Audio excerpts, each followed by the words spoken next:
Nyan pe bisa nga nag-invest ang rice field. Nga kuan aleto kumbaga nyan to pangalagong pansuporta kasi ni sweldo maski bisang la sir.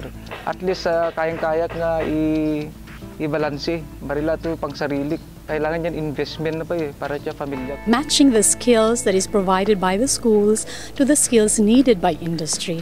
So we have to address first the skills mismatch. So, kung minsan namumulot ako ng mga plastic dyan tapos binibenta ko. Ayun, malaking bagay din, nakakatulong din sa loob na isang linggo, nagbebenta ako mga 200 piso.